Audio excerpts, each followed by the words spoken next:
Hi, this is part four, the last part of our series on expectations. I'm Rochelle Fry, licensed professional counselor, and we are wrapping up a series on expectations and unrealistic expectations. And this part is dealing with unrealistic and realistic expectations related to life and circumstances. So I will just jump right in. We're going to do unrealistic expectations and then the counterpart to replace it with in your thought process. Again, as I said in other videos, these expectations most of the time are operating on a subconscious level, and our goal is going to bring them into conscious awareness so that we can work on it and work on creating more adaptive, healthy thinking.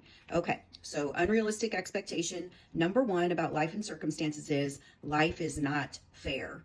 And the implicit piece of that is that it should, or life should be fair. It's not fair. Life should be fair, but we all know that it's really not. So if we walk around with the expectation life should be fair in our mind, and the things, life just lifes, it's just gonna life and things are gonna happen. And if things happen and we have in our mind this unrealistic expectation that things should always be fair, we are not gonna handle it well when things don't pan out the way that would seem just or fair. There's a lot of injustice, a lot of unfairness, and it's inevitable that things are not always going to break in your favor. So if you mentally prepare yourself by understanding that these things are going to happen, just things on the shit happens list is just going to happen, and that we can be flexible and we can adapt, you're going to cope with those situations a lot better when they do happen. Okay. Number two, unrealistic expectation. I shouldn't have to change or adapt. Life should just accommodate me.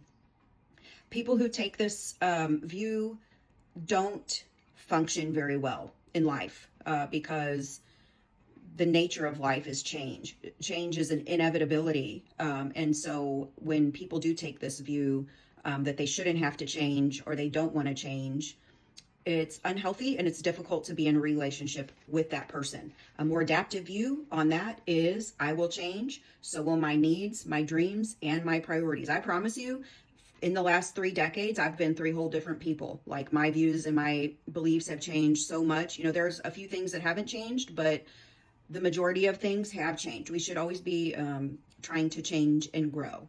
Number 3, unrealistic expectation about life. If I'm a good person, everything will work out for me. That's a good concept and it sounds good when you say it, but it doesn't always work out that way. It's not reality-based thinking. A more adaptive approach for that is peace and contentment are possible even in imperfect conditions. So basically, we shouldn't be letting our circumstances, we can be a good person all day long, but the circumstances are going to happen that are not good. It's just going to happen. So I think the goal is to try to figure out how to have some semblance of peace even when the circumstances do happen. Number 4, unrealistic expectation. If something is meant to be, it will happen easily. Ha ha ha. A more adaptive approach is struggle is a natural part of progress and a natural part of the process of life. Some of the things that are the most worth having are the things you have to work the hardest for. I'm not saying that you should accept abusive behavior or circumstances. That is not something you should be doing. But just because something feels difficult or uneasy, that doesn't mean that it's not worth pursuing. There's a lot of other things that should be taken into consideration.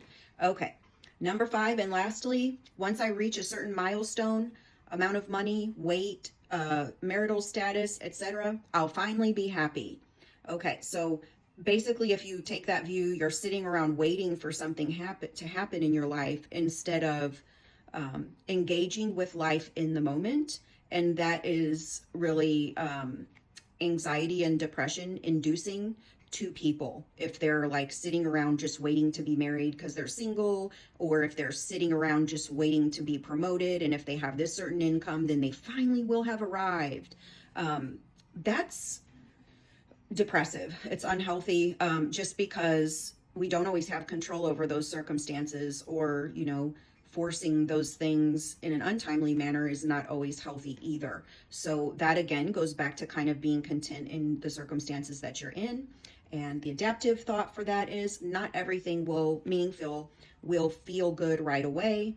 it may not feel like you thought it would feel. For example, if you lose all the weight, it's not going to fix everything.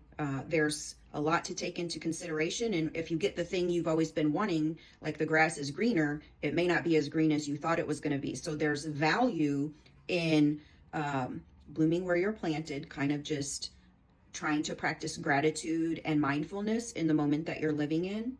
And I will wrap it up there because the video kind of is already long. This is the end of part 4, and I thank you for listening to this series, and I hope you found it helpful.